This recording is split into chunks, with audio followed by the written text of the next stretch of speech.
Okay, so it's inevitable. We all know the AP Calculus BC exam is coming in May, which can be nerve-wracking. But there's no need to worry. We are going to cover two topics that will most likely be on the exam: finding the volume of a solid with known cross-sections and computing arc length.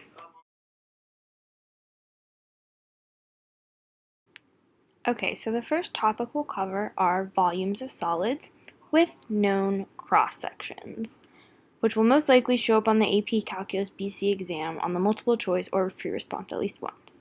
So first let's start with the definition. A definite integral can be used to find the volume of a solid with specific cross-sections.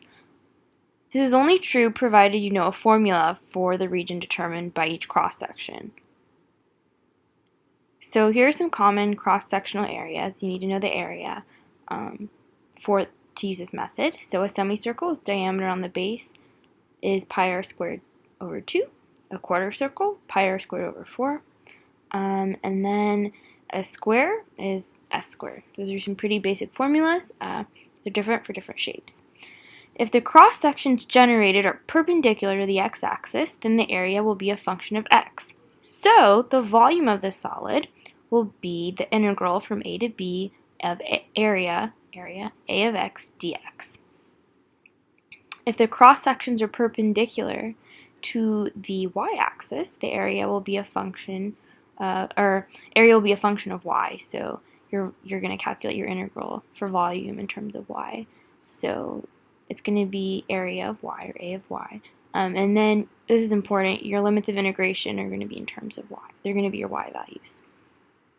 So now that we've covered the basic, let's go into a couple examples.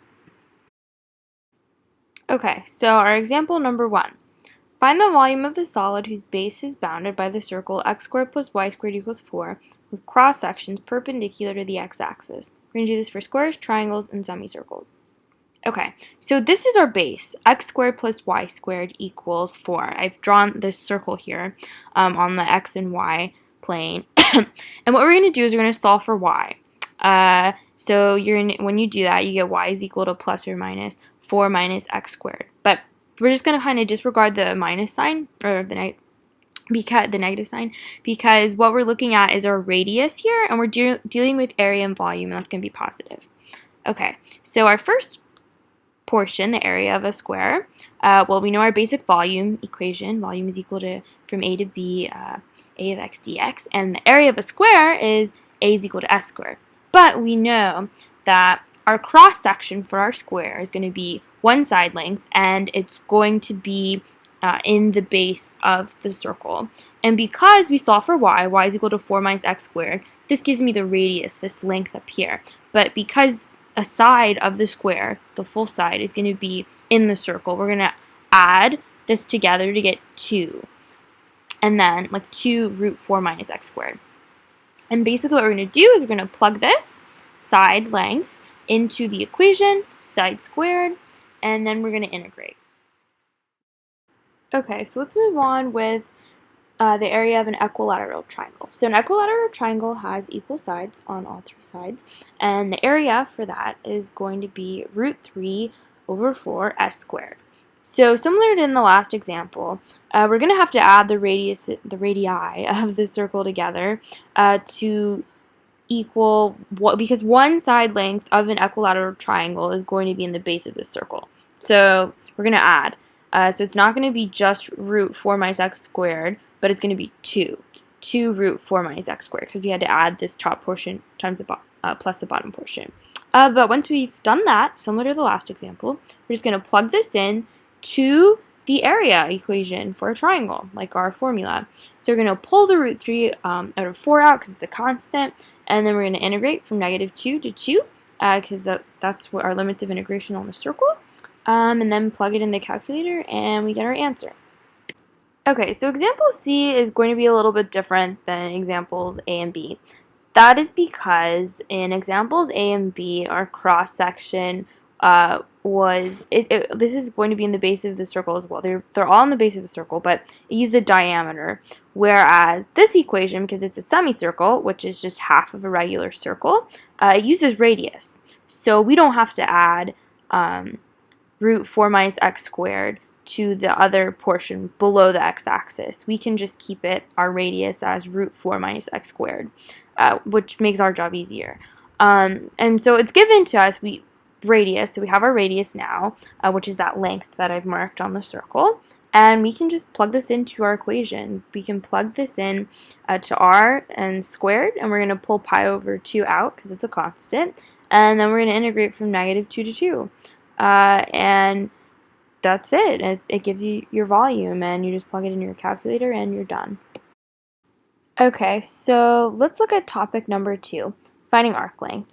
And this is an important topic in Calculus BC that will show up on the exam, usually in multiple choice or possibly in FRQ. So basically, integration allows us to sum up the lengths of all the tiny tangent lines to a curve over an interval so that we have the actual length of this curve or this arc. And this is, let's look at a diagram. And so we have this curve and these tiny, tiny tangent lines all along the curve. When we add them up, it's going to give us the arc length. And this comes from actually, if you see like the triangle, the Pythagorean theorem, the equations we're about to look at for arc length, they stem from this. So the arc length formula is going to be the integral from a to b of the square root of 1 plus dy dx squared. And this comes from the Pythagorean theorem. And so a good question is, wait, that formula was in terms of x. What if we need to find arc length in terms of y? And basically, your equation for arc length is going to be it's going to be nearly the same thing. It's just you're going to switch. You're going to be integrating in terms of y, and you find dx dy. But the important thing to remember is your limits of integrations are going to change. So with that, let's look at some examples. Okay, let's look at example number 1. Find the arc length of f of x, which is equal to 4 root 2 over 3, x to the 3 halves, minus 1. Okay. So this looks like a lot of work right now, but basically what we're going to do, or what I've done, is you're going to take the derivative, like I've done up here, and then basically you're just going to plug this in to the arc length formula, which is the integral from a to b of the square root of 1 plus dy dx squared dx.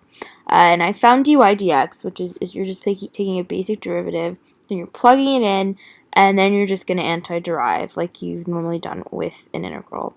And once you've gone through these steps, you get 13 over 6.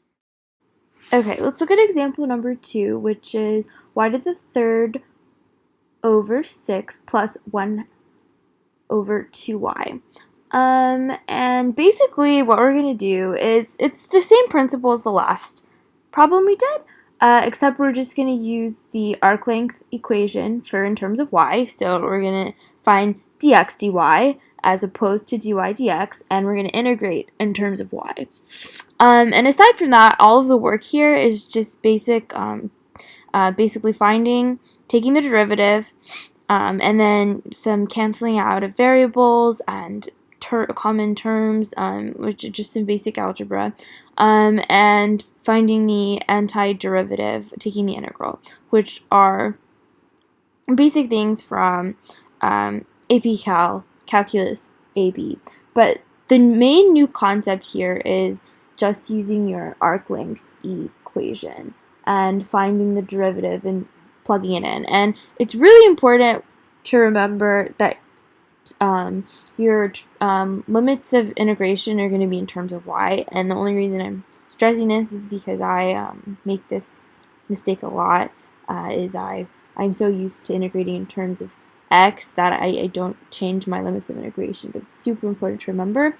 And basically once you go through all of the anti-deriving and simplifying and algebra, you get 13 over 4. I realize I cut off my answer now.